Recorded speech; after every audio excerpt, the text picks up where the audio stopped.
Buenas tardes con todos.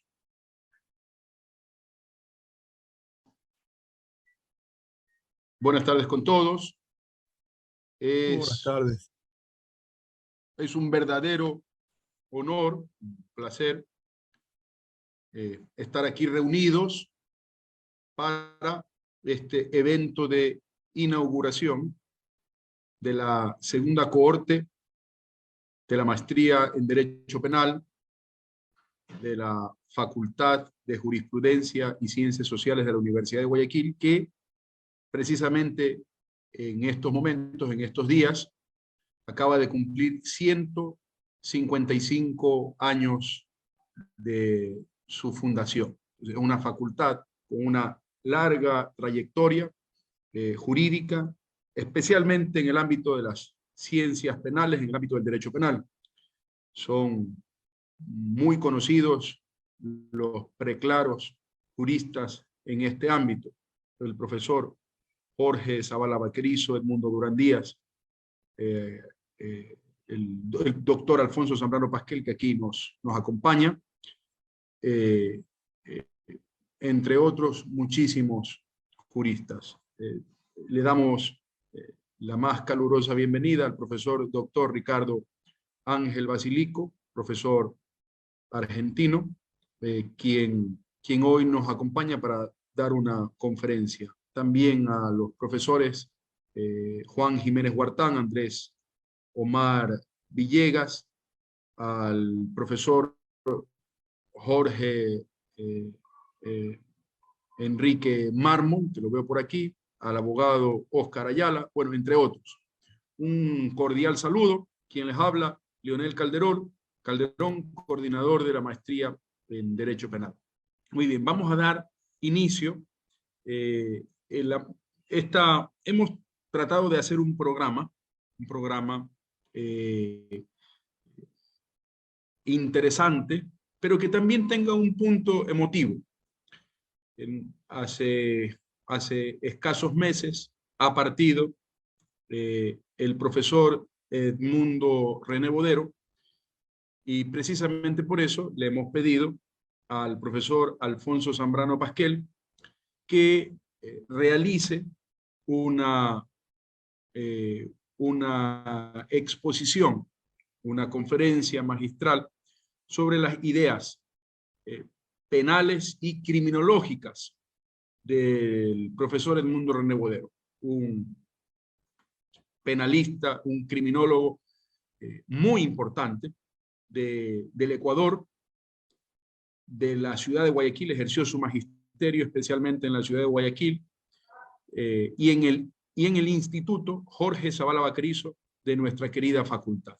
Muchos de los penalistas que ejercen hoy en día en el Ecuador hemos sido formados en el instituto por importantes juristas, por esta mística del derecho penal que ha sido una impronta de la Facultad de Jurisprudencia. Entonces, vamos a dar inicio a este evento con estas pequeñas palabras de bienvenida, y vamos a dar paso a nuestra primera conferencia.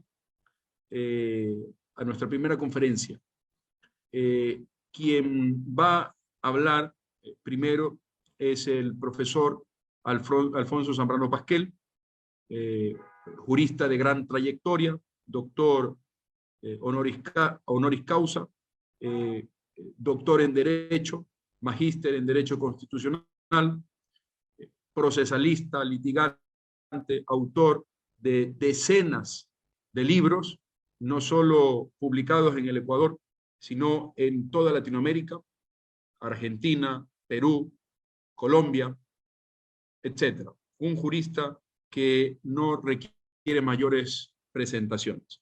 Inmediatamente, profesor, le damos paso para que pueda ilustrarnos con su conferencia.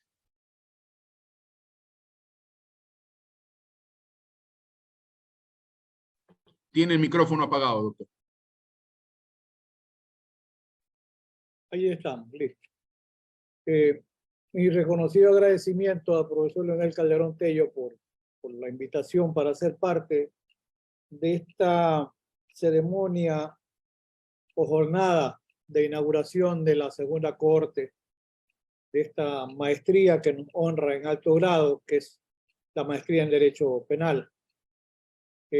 Agradeciendo sin duda siempre la gentileza del querido amigo, el decano, el doctor Leonel Fuentes.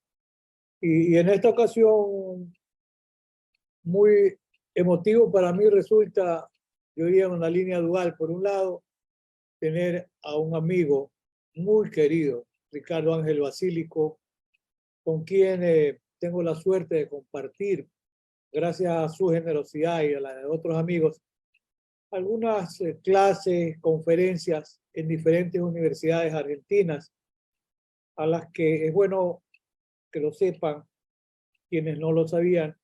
Ya me han acompañado distinguidos y queridos discípulos como Leonel Calderón y Fernando Llávaro Umpierre, de manera que creo que esa es la posición de un académico que ya ha cursado bastantes años, de compartir también cuando hay esa posibilidad con los discípulos y amigos. Algunos no fueron formalmente estudiantes míos en la universidad, pero yo los considero más de amigos discípulos porque compartimos muchas experiencias. Y sin duda cumplo con saludar a Omar Bodero Gómez, hijo de ese querido amigo, Edmundo René Bodero Cali. Anoche nos acompañó el profesor Charlie Parma, Carlos Parma, muy amigo del Edmundo René Bodero. Y Charlie Parma, me pasó a mí también, se emocionó en sumo grado. Y yo creo que por el afecto y cariño que le tenemos al Edmundo René Bodero, ambos de alguna manera echamos a rodar algunas lágrimas por el afecto a ese gran amigo. Edmundo René Bodero nació un 28 de enero del año 1938, o sea, había cumplido 85 años cuando fallece 19, 20 de febrero del año 2023. Por eso dijo bien el querido Leonel, hace muy pocos meses. Pero el profesor Bodero dejó una impronta imborrable. Como se trata de recordar de alguna manera la amistad con Edmundo René, una amistad que probablemente en mi caso debe haber empezado, o más que amistad para aquel momento del conocimiento, a un jurista joven y muy destacado. Estoy pensando en los años 1972, 73, 74, cuando probablemente la cúspide del pensamiento penal y de los grandes litigantes en Guayaquil estaba residenciado el maestro Jorge Zavala Vaquerizo, Edmundo Durán Díaz, Reinaldo Lara Márquez, Milton Solórzano Constantine, Pedro Sorrosa Encalada, que era un gran laboralista, pero que hacía muy bien derecho penal, un profesor pequeño de estatura, pero también gigante en conocimientos, como era Heriberto Mite Romero. Para aquella época conocía el Edmundo René Bodero muy joven, y debo reconocer que Edmundo René Bodero era un jurista de cultura ecuménica, muy dado a la filosofía, muy dado a la historia, como él dice en algunos de sus escritos, sus antiguas amantes a las que nunca dejó de querer. Y nos dejó una huella profunda. Yo lo conocí cuando él estaba litigando muy joven, probablemente para aquel momento Edmundo René tendría 35 años aproximadamente. Era de la nueva jornada de los abogados penalistas guayaquileños. Y fue haciendo camino en la docencia. Hoy le preguntaba a un primo mío que es ingeniero del ESPOL, le digo, el profesor tuyo fue Edmundo René Bodero. Me dice, sí, en el Vicente Rocafuerte. Edmundo René había estudiado en el Vicente Rocafuerte, pero porque el colegio, y era un extraordinario profesor de historia. Era un hombre de una cultura ecuménica. Yo me tomé el tiempo porque para los amigos como Edmundo René Bodero, todo tiempo que uno pueda dedicarle para recordar siempre es bienvenido. Y por eso me tomé el tiempo para revisar pasajes de algunas de sus publicaciones. que a mí me han llenado de muchísima emoción y ustedes irán apreciando por qué. Exitoso abogado litigante dedicado al ámbito penal. Después incursiona también en la docencia universitaria. Fue durante algunos años profesor de ciencias penales. Y luego Edmundo René se vocaciona mucho por el ámbito de la criminología. Pero van a apreciar ustedes porque para algunos que no han llegado a dimensionar la proyección y el estudio que le dedicaba Edmundo René Bodero.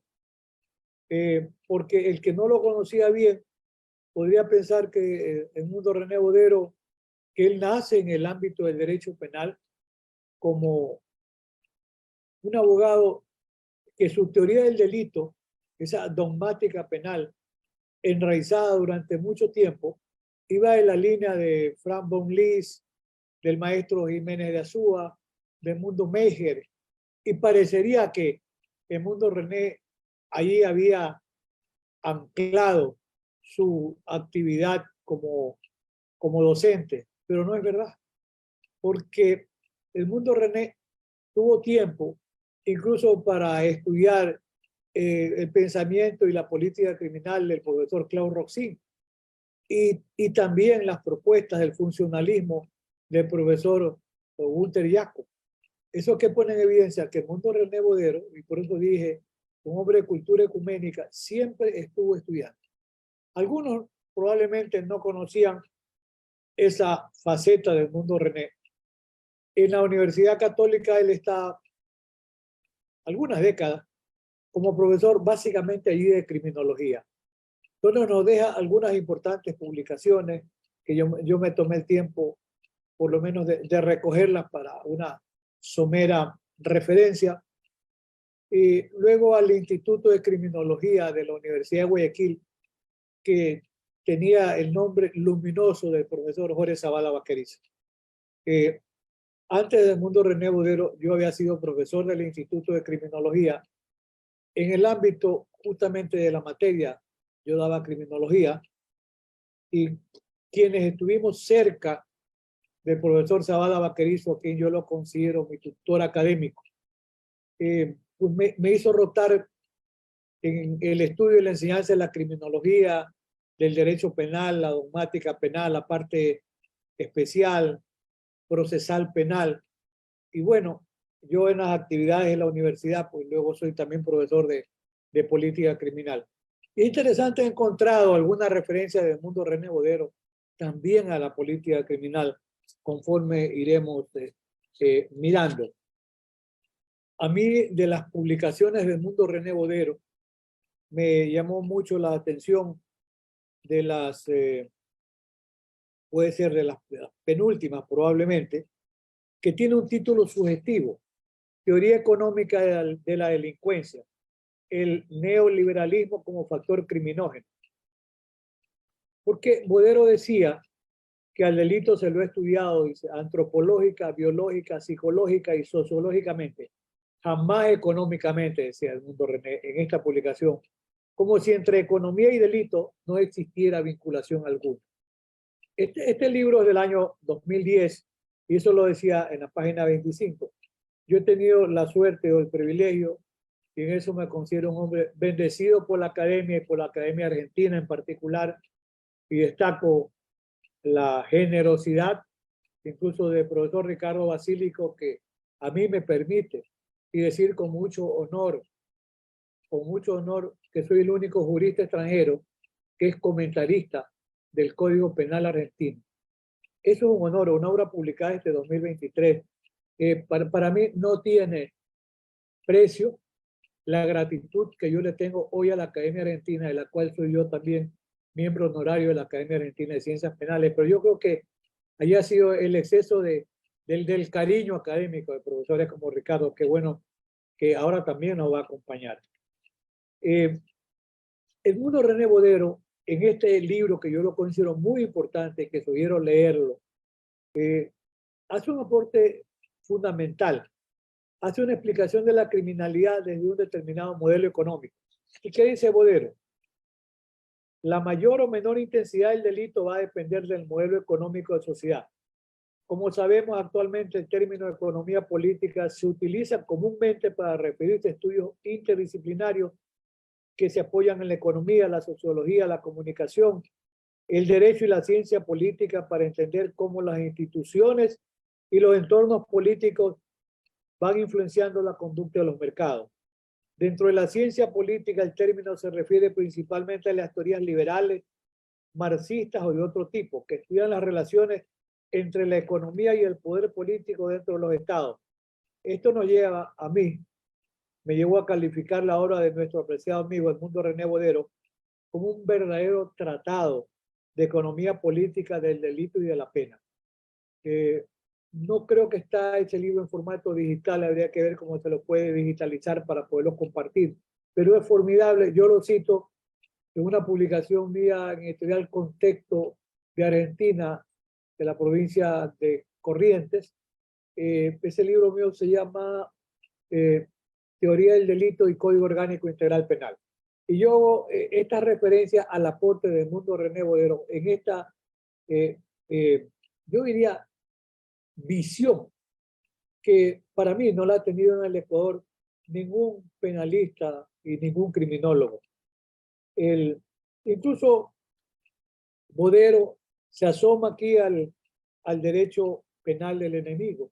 Por eso yo dije hace un momento, Bodero estudió también la obra de un jurista formidable, el aporte que nos ha dado y nos da el profesor Gunther Jacob. Aunque yo podría ser que en el fondo sea un poco más roxiniano que jacobsiano, pero yo respeto mucho, conozco a ambos profesores y tengo el privilegio, alguna foto con cada uno de ellos en mi oficina. Claro, el profesor Roxin es un gigante, yo tuve que pedirle una segunda foto que por favor se siente para estar casi a la misma altura. Me refiero solamente a la altura física, no a la académica, por supuesto. ¿Qué dice Bodero? Esto es en el capítulo 19 de su obra. El epígrafe de ese capítulo tiene como título Derecho Penal contra el enemigo. Ojo, dice Bodero, el poder punitivo siempre deparó a ciertos seres humanos un trato que no correspondía a su condición de personas. Las consideraba entes peligrosos o dañinos y los calificaba de enemigos de la sociedad, negándoles el derecho a ser juzgados y sancionados según los cánones del derecho penal liberal y, por tanto, imponiéndoles gozar de las garantías establecidas por el derecho internacional de los derechos humanos, las leyes, la doctrina, los saberes empíricos sobre conducta humana, criminología tradicional o etiológica, legitiman dicho tratamiento diferencial y hasta pretenden darle justificación científica. Y esto lo dice Bodero en esta obra que estoy mencionando en la página 373. Y con referencia a las propuestas del profesor Jacob, dice Bodero lo siguiente: al derecho penal para el ciudadano y al del enemigo lo sitúa Jacob en un estado de derecho. Además, pretende impedir la extensión del fenómeno a todo el derecho penal. Y aquí una coincidencia, porque Edmundo René Bodero también, entre los académicos, él tenía una gran amistad con el profesor Eugenio Raúl Zaffaroni. Le guardaba muchísimo cariño Raúl.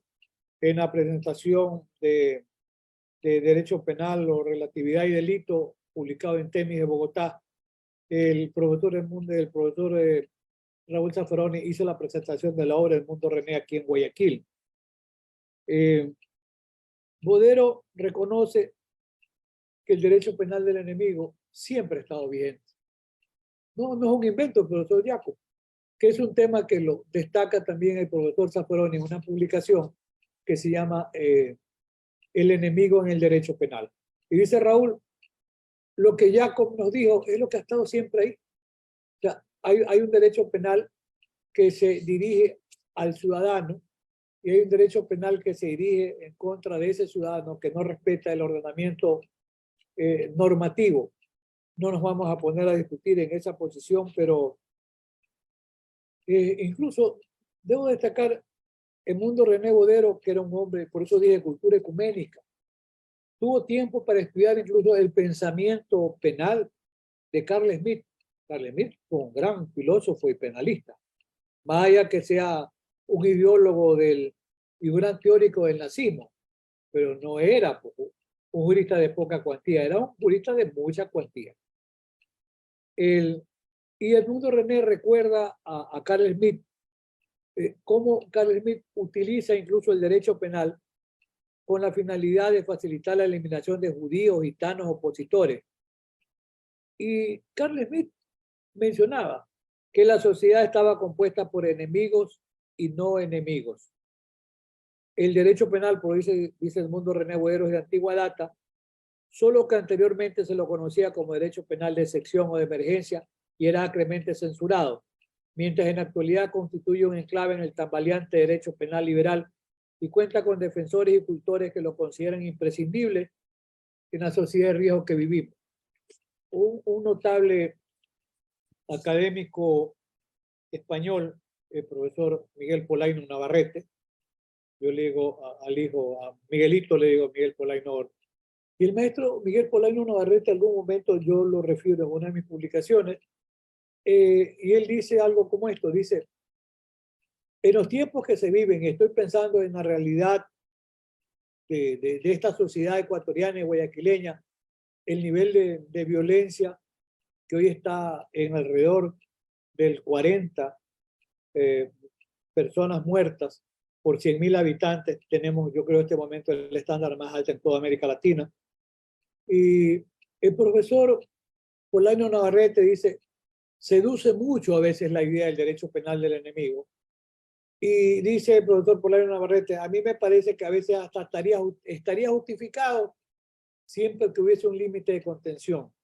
Yo siempre ese límite de contención, porque el profesor Zaffaroni nos ha dicho en más de una ocasión, el sistema penal debería servir como mecanismo de contención. ¿Para qué? Para evitar un ejercicio abusivo del poder punitivo del Estado. ¿Y cómo llegamos a ese mecanismo de contención? Yo pienso que básicamente es que unas propuestas que nos puede proporcionar el garantismo penal. Y en esa línea de ilustración, porque Edmundo René Bodero, y esto hice una anotación, pues ya se mencionó, él estudió en la Universidad de Guayaquil, abogado y doctor por la Universidad de Guayaquil, hizo posgrado de criminología en la Universidad de Salamanca, fue miembro correspondiente a la Sociedad Mexicana de Criminología, miembro honorario de la Academia Boliviana de Ciencias Jurídicas y Penales.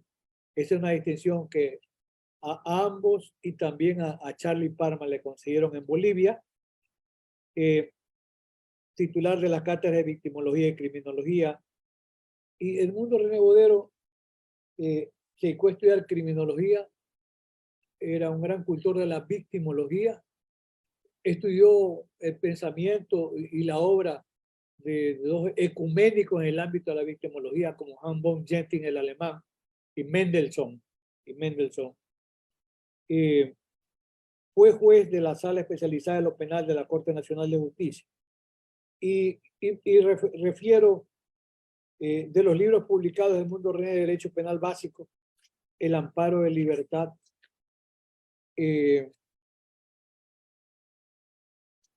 Relatividad y Delito, al que me refería hace un momento, La Teoría Económica de la Delincuencia Neoliberal como Factor Criminógeno, y un libro muy interesante que fue la última publicación en formato de libros a través de la criminología. Por eso digo yo, habría que conseguir, probablemente conversando con Omar, la manera de digitalizar esas obras para poder compartir el pensamiento del Mundo René Bodero. Pero tenemos la propuesta, después de su fallecimiento, de no solo un libro homenaje o reuniones como esta para mantener vigente su pensamiento,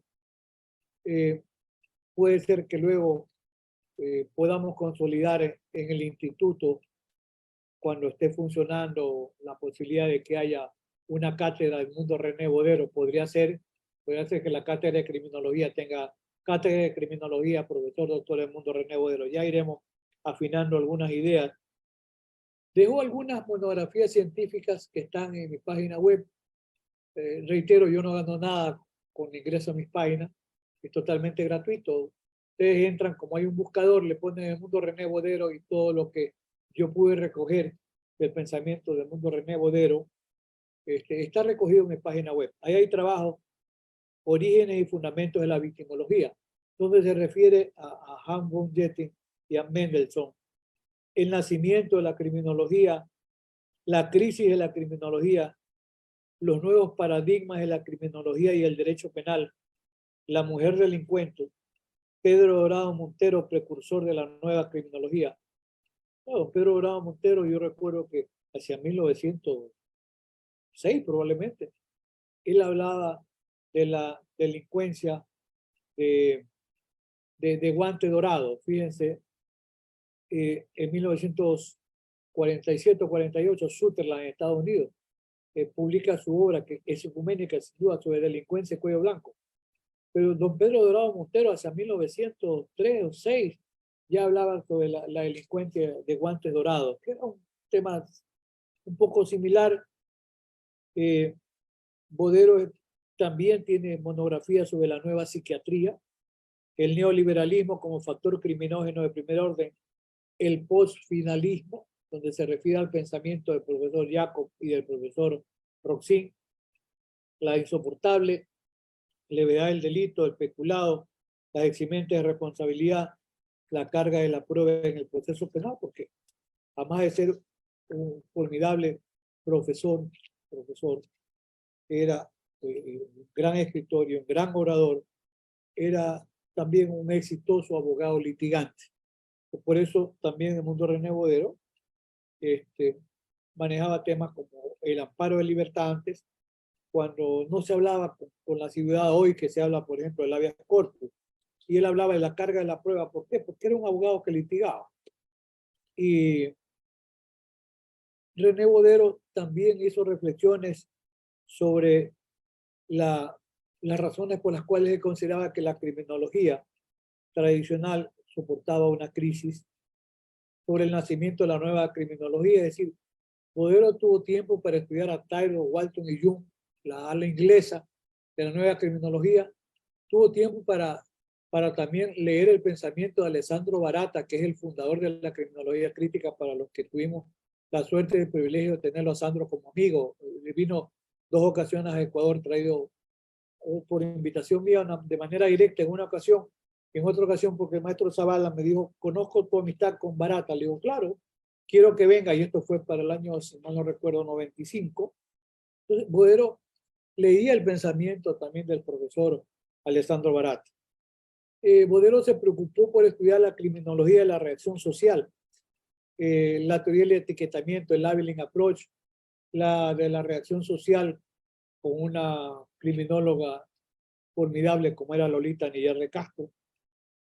Estudió también criminología crítica, y incluso Edmundo René dijo que en algún momento hablaba de el eclipse de la criminología crítica. Pero yo pienso que la criminología crítica sigue vigente. Alguna vez la profesora Elena Larrauri, la española, escribió una recensión y ni siquiera habló de la crisis de la criminología crítica, sino que habló de la desaparición casi de la criminología crítica. Alessandro Barata se puso muy molesto y le dijo a la profesora Larrauri que la criminología crítica no había muerto.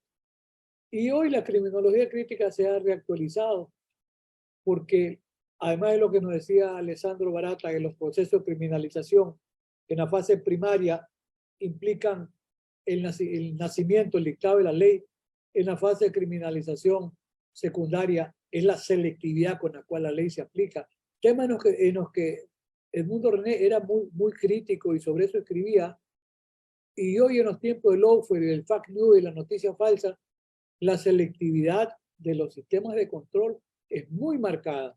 Y por eso yo sostengo que hoy la criminología crítica seguramente tiene su propio espacio. Bodero incluso tuvo posibilidad de estudiar temas relacionados con el abolicionismo. Estoy pensando en el profesor Luke Hullman, en el profesor Neil Christie. Es decir, Bodero era un jurista de cultura ecuménica. El derecho penal mínimo, y para hablar de derecho penal mínimo, el garantismo, había que leerlo a Ferrajoli. ¿Sí? Cuando a veces leemos, escuchamos que se dice en nuestro solar, es que la delincuencia aumenta porque hay un excesivo garantismo. Y eso pasó en alguna reunión con el profesor Ferrajoli. No estaba molesto, no su temperamento, pero me dijo, es que aquí hablan con impropiedad, me dijo Alfonso. Y él tomó la palabra y dijo, aquí he escuchado cuestionamientos al garantismo. Y les digo, aquellos que están cuestionando el garantismo, yo les hago una pregunta y por favor que se levante y responda. ¿Qué es para ustedes el garantismo? Nada más.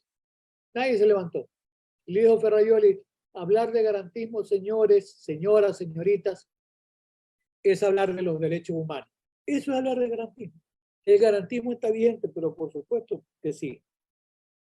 Bodero también se refirió a la sociedad del riesgo, la criminología administrativa, porque incluso Bodero y también se refirió a la industria del control del delito. Cuando yo leía algunas de esas memorias que nos dejó Bodero, Neil Christie habla de la industria del control del delito, y lo cual significa que Bodero también lo leyó a Neil Christie. Y Rosa del Olmo, a quien yo quería muchísimo, ella me decía, ella hablaba de la industria del delito.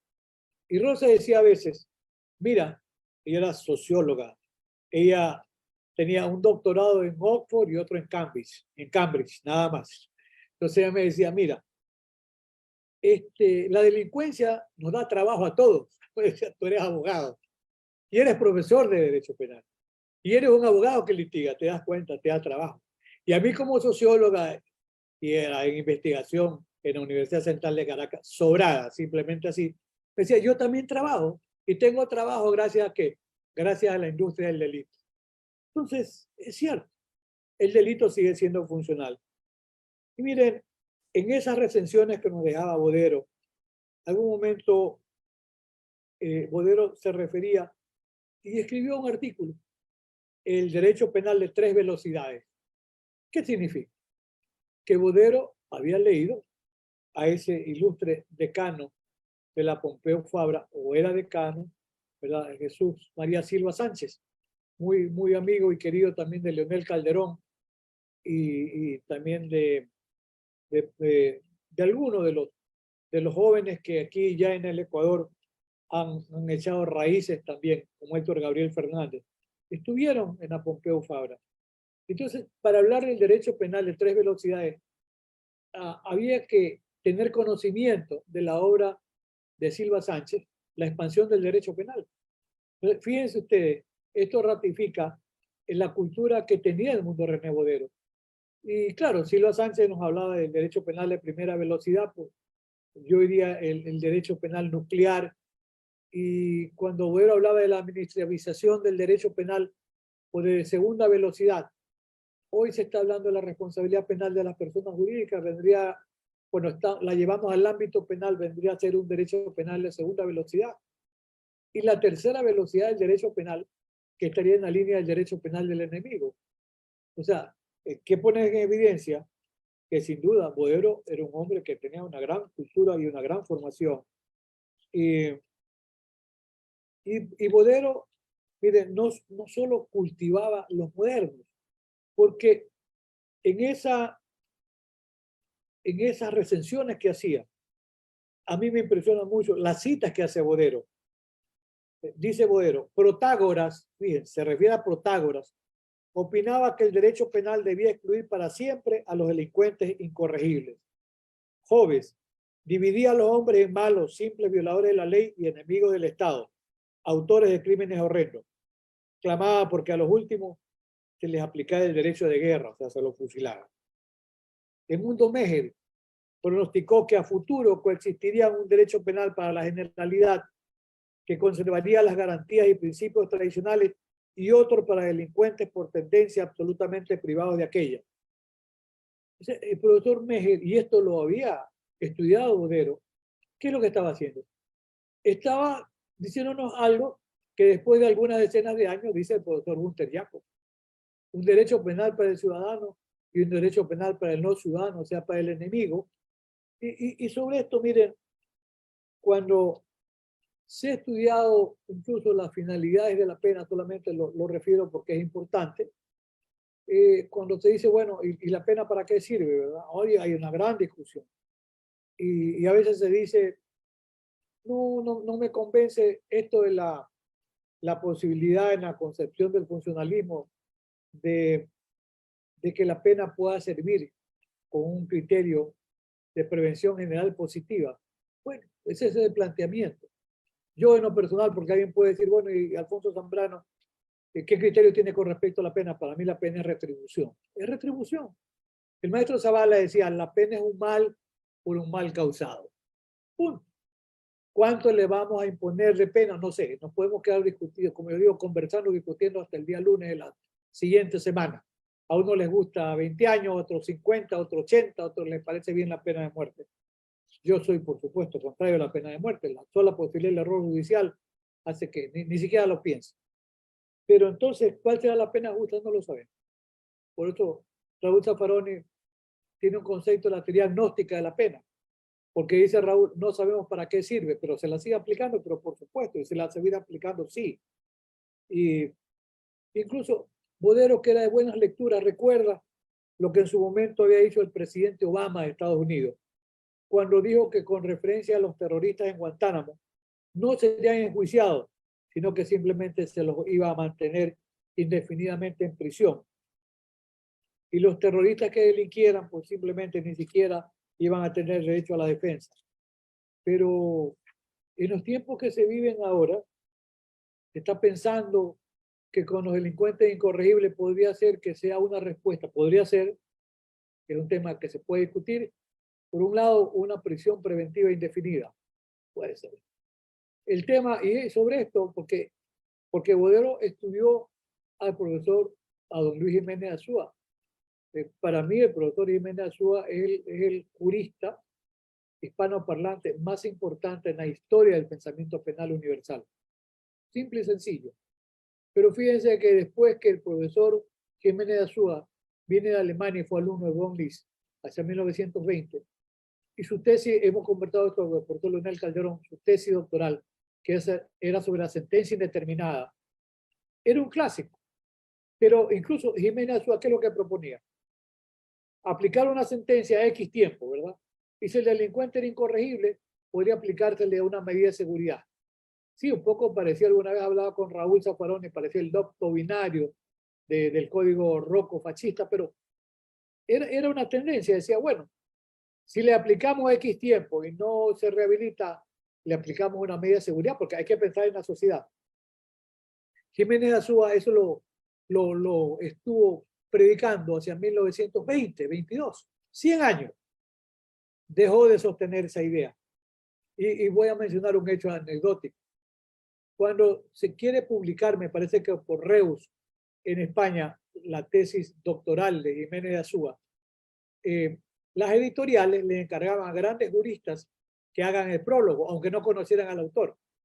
Y es un hecho anecdótico, porque me parece que la editorial Reus, de las grandes editoriales antiguas de España, le pide a un penalista conocido, al profesor Pedro Dorado Montero, que haga el prólogo en las obras de Jiménez Azúa. Y don Pedro Dorado no lo hace, Jiménez Azúa era muy joven.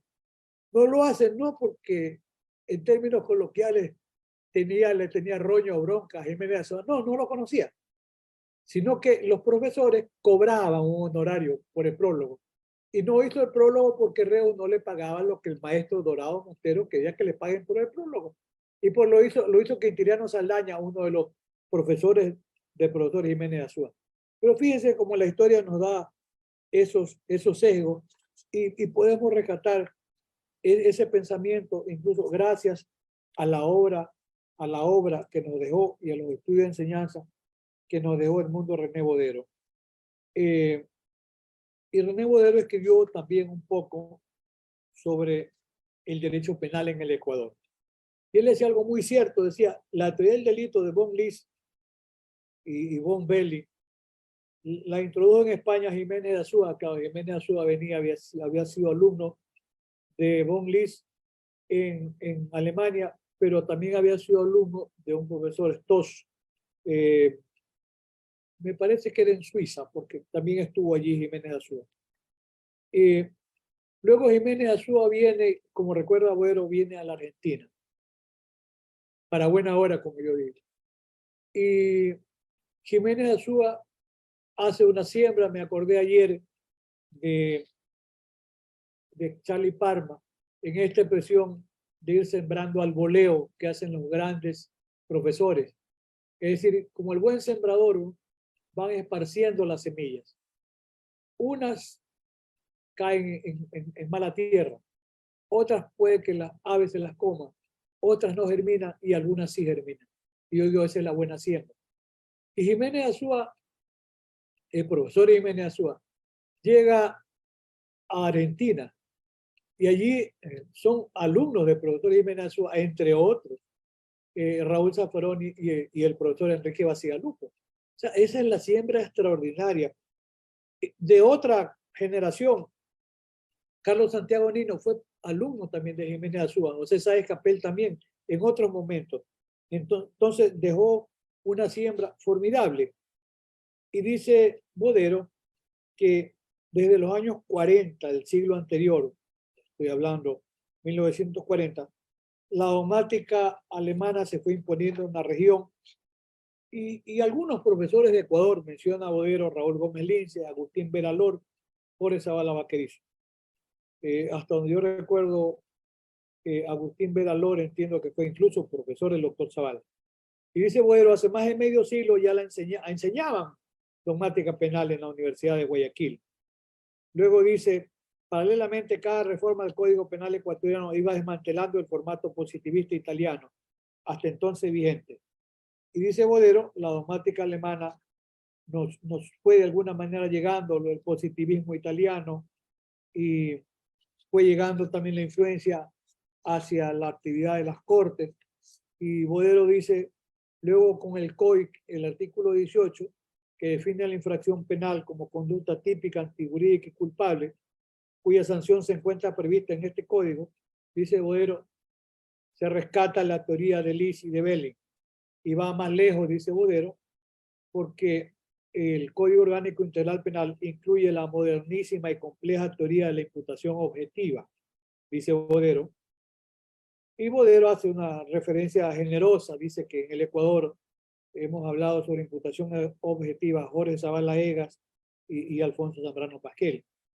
Y dice, y mis brillantes discípulos, Daniel Curi y Miguel Constaín, todos profesores de Derecho Penal. O sea, a diferencia de lo que algunos creen equivocadamente, Bodero era difícil en muchas cosas, pero aquí pone en evidencia su generosidad para reconocer la valía también de sus alumnos.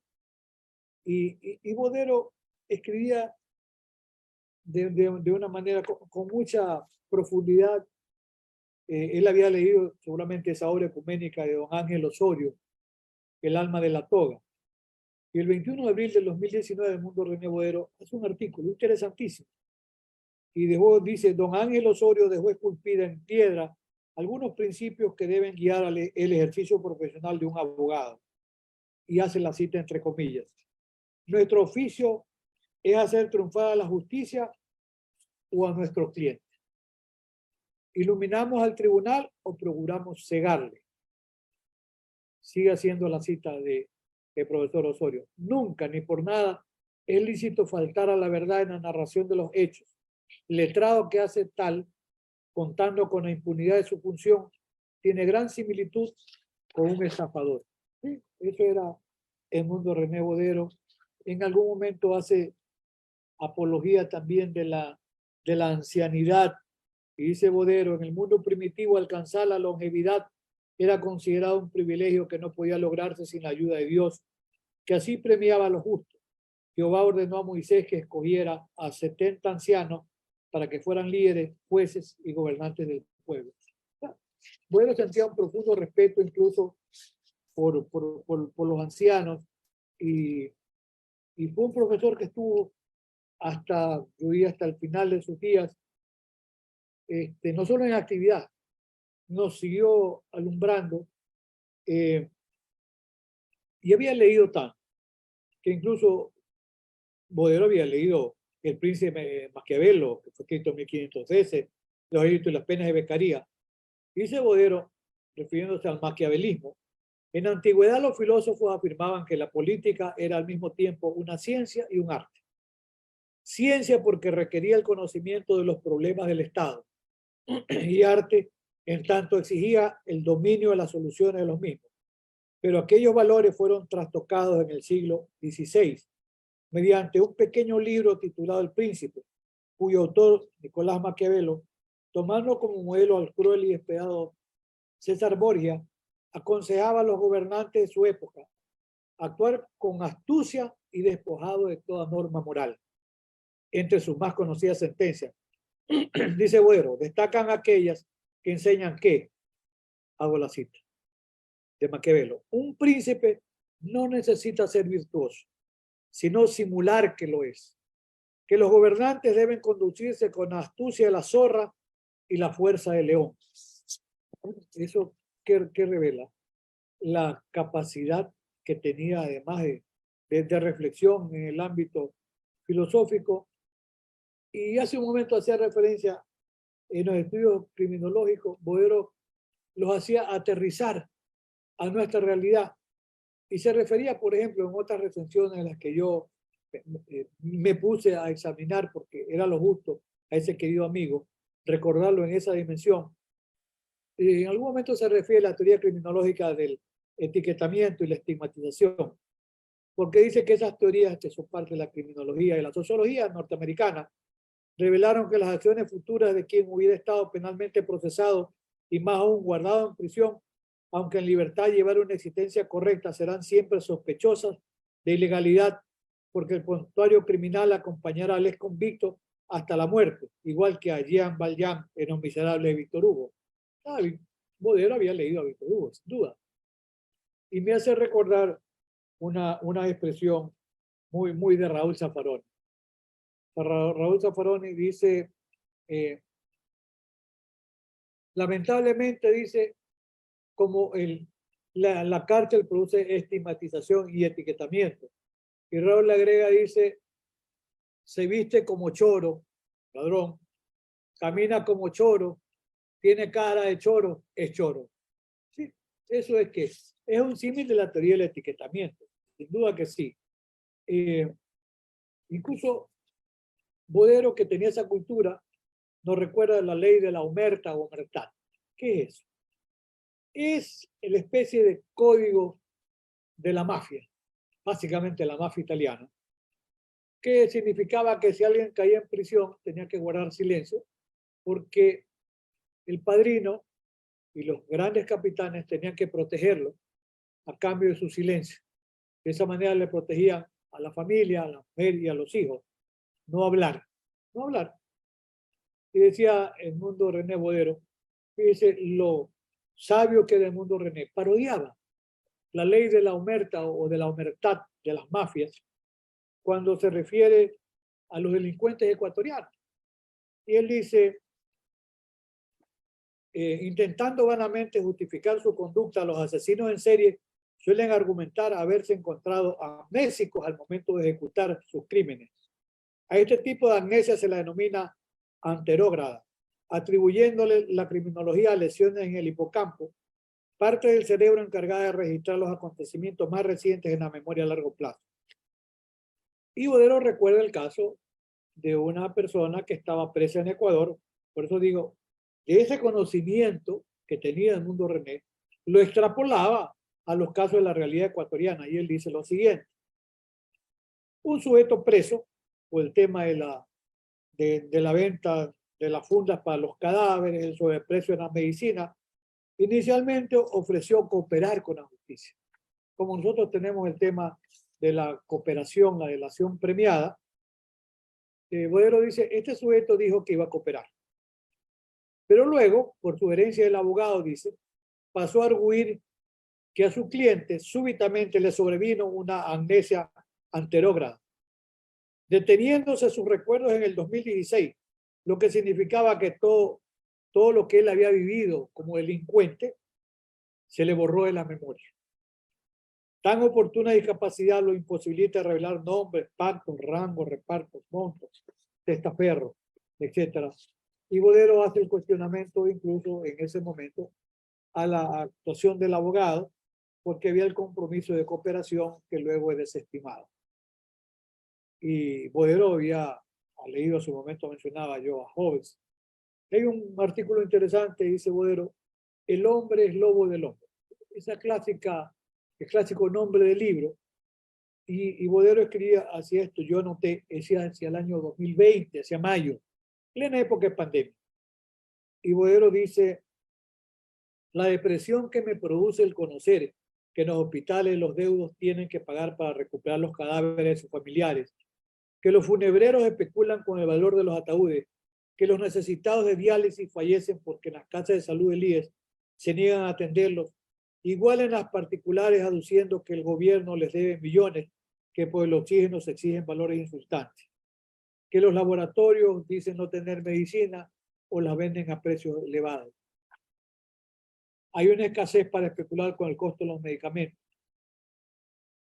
En centros de acopio, en las tiendas de barrio y supermercados, los precios se aumentan antojadizamente. Que el hambre, además de la muerte, desciende sobre trabajadores informales, empleados públicos y privados en pago.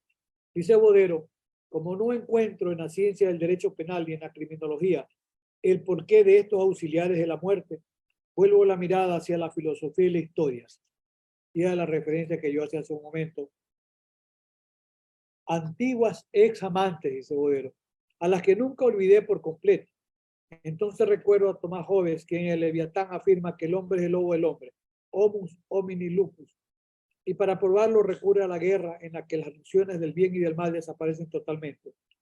A Voltaire, que aprobaba el empalamiento, convencido que tan atroz suplicio debía agradar incluso a algunos.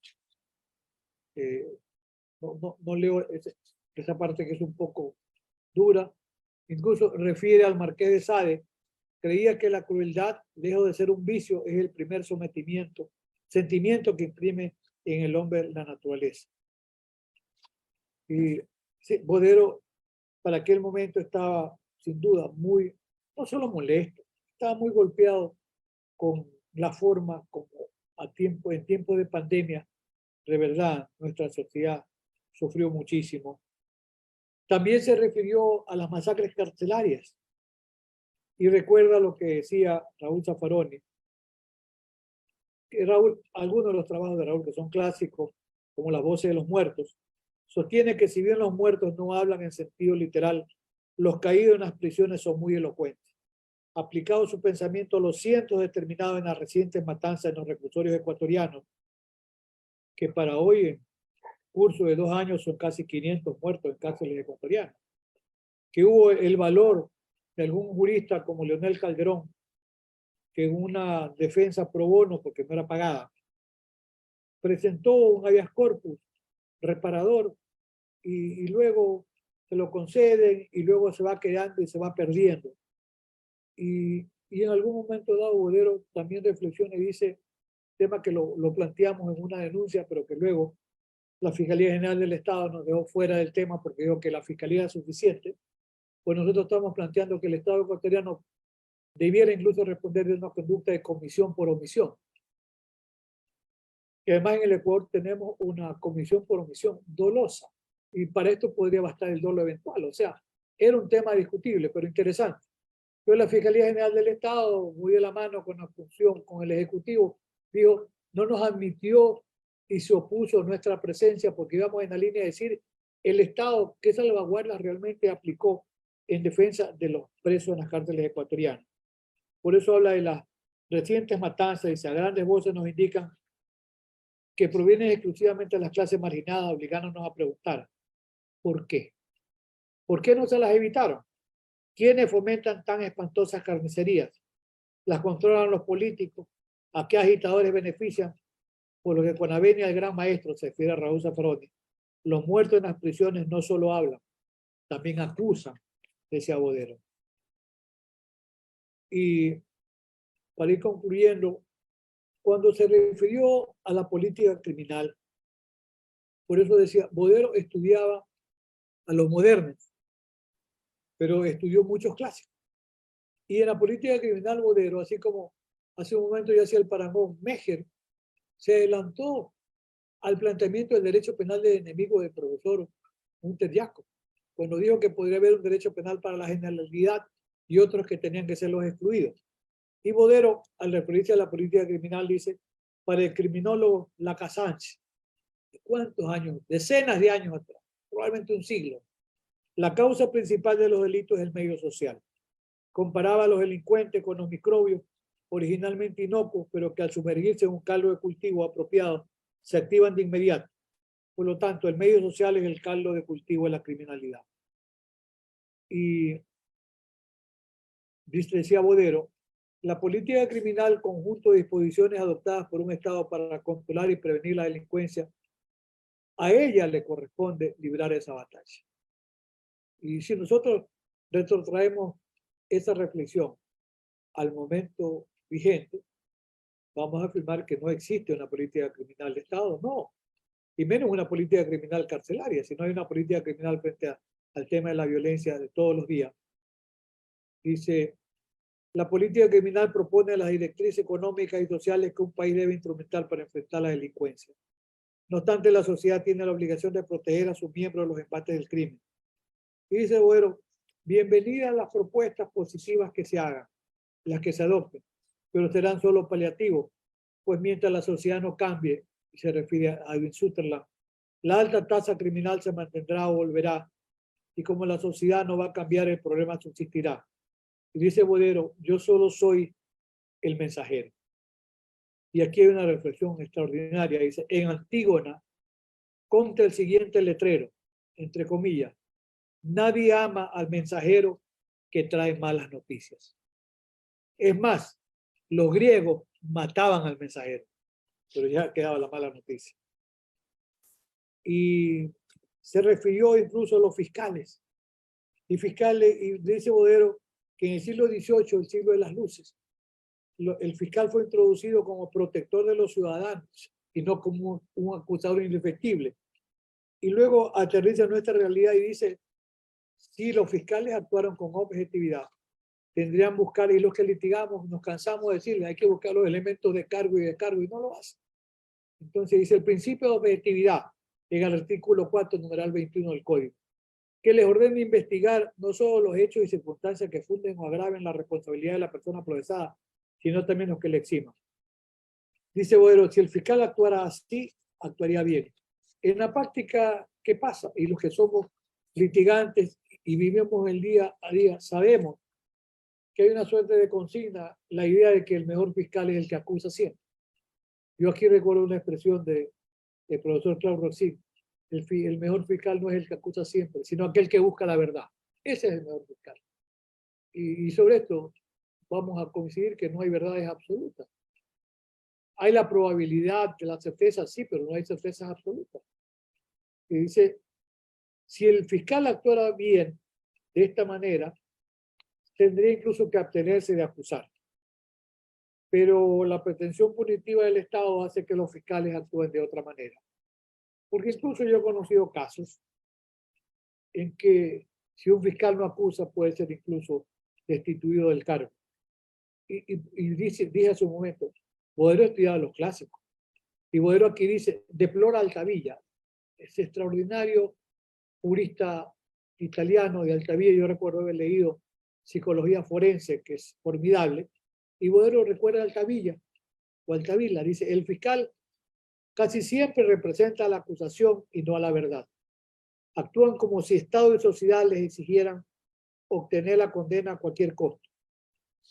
Los fiscales criollos, dice Bodero, autoerigidos en legisladores de bolsillo, violan el principio de objetividad y la ley, al abstenerse de investigar incluso de oficio los llamados contraindicios. Y Bodero nos dice, porque hizo alguna reflexión sobre el finalismo, y yo con esto destaco lo dicho hace unos momentos. Bodero estudió el pensamiento del profesor Claude Roxin, había revisado una obra en los años 1970, que es Sistema Penal. Yo cito a Roxin en el año 1984, en mi primera edición de mi manual de Derecho Penal, porque me llamaba la atención las propuestas de política criminal. Y dice Bodero, Cuando en los años 70 del siglo anterior la lucha entre causalistas y finalistas terminó, Claude Roxin y Günter Jakob propusieron sustituir a ambos sistemas. El primero por uno neoclásico finalista y el segundo por otro totalmente distinto denominado funcionalista. ¿En qué consistían? Y Bodero dice, los nuevos sistemas. El de Roxin respetaba la tradición humanitaria y liberal del derecho penal. El de Jacob Hegeliano colocaba al Estado sobre el individuo. Consecuentemente, con Roxin, el delito siguió siendo un acto, conducta típico antijurídico y culpable, injertando a cada característica objetivos de política criminal. Jacob, influido por las ideas del sociólogo Niklas Luhmann, abandonó dicha definición y redefinió a la infracción penal como un comportamiento humano que defrauda las expectativas sociales. Y Bodero, que había expresado de alguna manera su admiración por la imputación objetiva, dice en algún momento que la teoría del riesgo del profesor Roxin es formidable porque hay que examinar, y ahí dice Bodero algo, y a mí sinceramente me congratula saber que ese querido amigo siempre estuvo estudiando y estuvo en la senda correcta. Bodero dice lo siguiente: no basta la determinación del nexo causal. Y es cierto, y es cierto. Y él dice, habría que ver si en la manifestación de conducta el sujeto actuó dentro del riesgo socialmente permitido, que es una construcción del maestro Claude Roxin.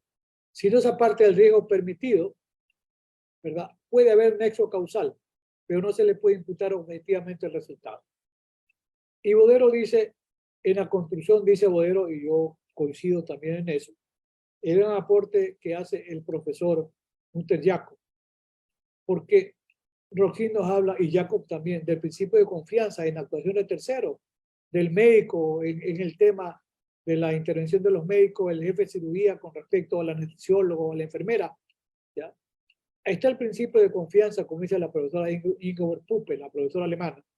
Yo diría que una de las grandes siembras y construcciones que nos deja el profesor Günter Jakob es la teoría de los roles. Es la teoría de los roles.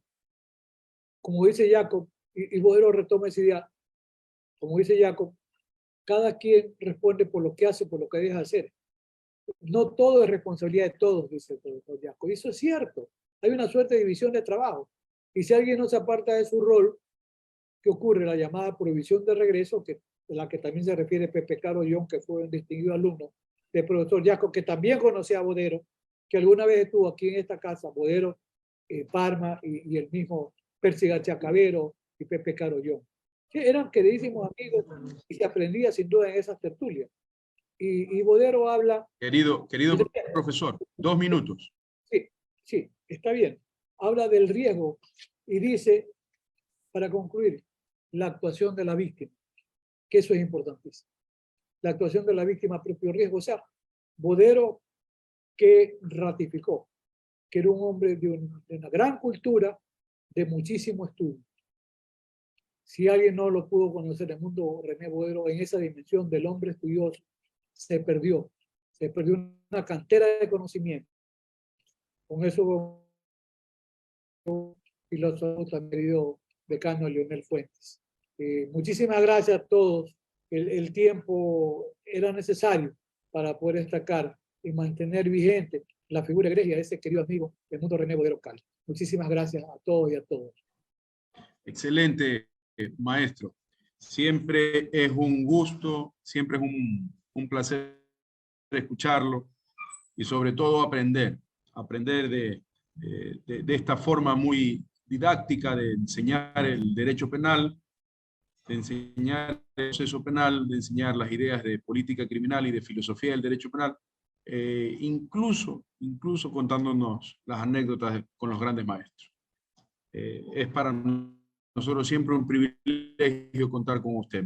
Muchas gracias por aceptar siempre nuestra invitación, querido maestro. Inmediatamente le damos paso al profesor Ricardo Basilico, un extraordinario jurista argentino, quien es doctor en Ciencias Penales por la Universidad Argentina John F. Kennedy. Tiene un doctorado en Derecho Penal y Procesal Penal por la Universidad de Sevilla. Es doctor en Psicología Social también por la Universidad John F. Kennedy. Es abogado por la Universidad de El Salvador, profesor de grado y de posgrado en múltiples universidades y también imparte la docencia en nuestro programa de maestría. Es un lujo, es un honor y gracias, querido amigo Ricardo, por estar con nosotros. El tema con el que nos acompaña hoy es el control de imputación realizado por los jueces de garantías en el procedimiento acusatorio y su relación con la teoría jurídica del delito. Esto es un problema interesante que tenemos en los procedimientos acusatorios, en los que el titular de la acción penal es el Ministerio Público, el fiscal. O sea, ya se abandona el sistema en el que el juez es instructor y quien instruye es el Ministerio Público. Sin embargo, se observa que la falta de rendimiento dogmático, la falta de comprensión adecuada de la teoría jurídica del delito redunda en graves problemas al momento de realizar la actividad del control de imputación por parte de los jueces de garantía. Es decir, el problema dogmático repercute gravemente respecto de los derechos de los ciudadanos investigados, procesados, etcétera, en el proceso penal. Y este problema va a ser atendido por el profesor Basilico. Le damos la enhorabuena, la bienvenida. Muchísimas gracias. Muchísimas gracias, mi querido Leonel. Quiero agradecerte muy especialmente por esta invitación al querido profesor Leonel Calderón Tello, el compartir este espacio con un maestro, el querido profesor Alfonso Zambrano Pasquel, quien me ha honrado con participar en la última obra de comentarios al Código Penal muy generosamente. Realmente ha abierto junto con Leonel las puertas de esta queridísima Universidad de Guayaquil y específicamente de la prestigiosa Facultad de Jurisprudencia y Ciencias Sociales. El estar hoy con los cursantes o próximos cursantes de la maestría de este segundo corte y ser miembro docente de esta alta casa de estudios es realmente un verdadero honor para mí. También vaya mi mayor agradecimiento al señor decano y por supuesto el haberme hecho el honor de poder participar en esta apertura del segundo corte de la maestría de Derecho Penal. Y recordaba cuando hablaba Alfonso la destacada obra de Relatividad y Delito del el distinguido profesor Edmundo René Bodero. Y esto y la trascendencia que ha tenido, por lo cual vaya mi reconocimiento y vaya todo lo que ha expresado el querido Alfonso respecto del queridísimo profesor Bodero.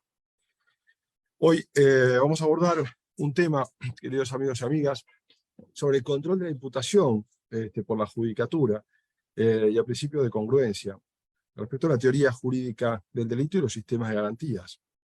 Debemos partir para ello de la base de una imputación adecuada y correctamente efectuada. Es la garantía efectiva a la posibilidad del ejercicio pleno del derecho de defensa en juicio, entendiendo desde la investigación hasta el juicio propiamente dicho. Muchas veces se lo acota, muchas veces se lo trata de dejar únicamente para el juicio. Los códigos procesales acusatorios, pero los que venimos del sistema también mixto, pero que hemos tenido el honor de poner en funcionamiento el sistema acusatorio al tiempo de prestar funciones como fiscal de Cámara en el sur de nuestro país, vemos lo importante que es la adopción del sistema acusatorio. El objeto del procedimiento penal, entendido en un sentido amplio, tiene sustento en la labor de establecer la ocurrencia de un hecho, específicamente, circunscripto en el espacio y en el tiempo. Dilucidarse mismo supone, desde ya, una conducta ilícita. Si el imputado lo ha cometido, y dado el caso que consecuencias jurídicas le deben ser impuestas a esa persona. En cambio, en sentido restringido, si lo abordamos del sistema restringido, se refiere estrictamente al hecho descrito en la acusación. Ahora bien, la determinación del objeto en el procedimiento constituye una pretensión punitiva y la materia sobre la cual las partes desplegarán su actividad procesal para desplegar, digamos, toda su alquimia procesal a los efectos de poder llevar adelante cada uno el ejercicio de su ministerio. La acusación, por su parte, deberá probar la existencia de ese suceso y la participación, por supuesto, de la persona que se encuentra imputada. Y el imputado defenderse de esa imputación. Para eso, esta tiene que ser clara, digamos, y tiene que haber un principio esencial, congruencia. Digamos, que la vamos a dar desde el inicio, desde que una persona es sindicada, como lo mencionan los nuevos ordenamientos procesales modernos.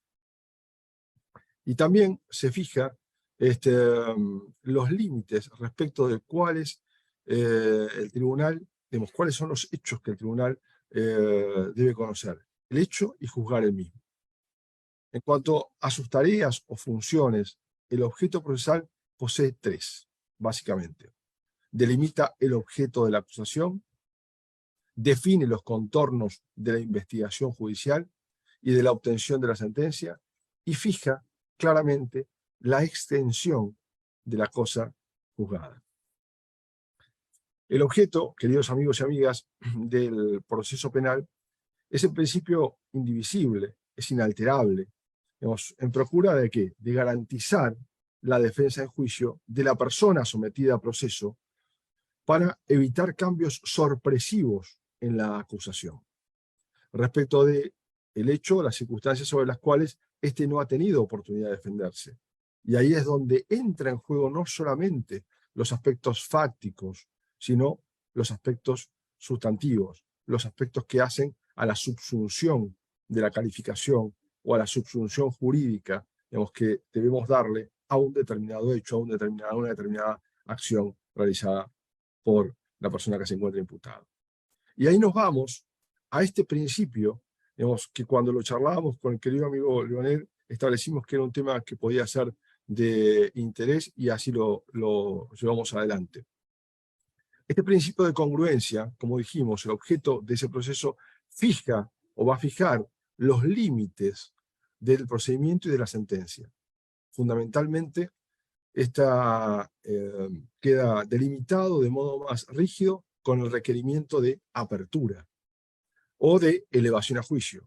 Ello en procura de garantizar la defensa en juicio del acusado, que deberá conocer con claridad, de manera clara, de manera precisa, la imputación que se le dirige.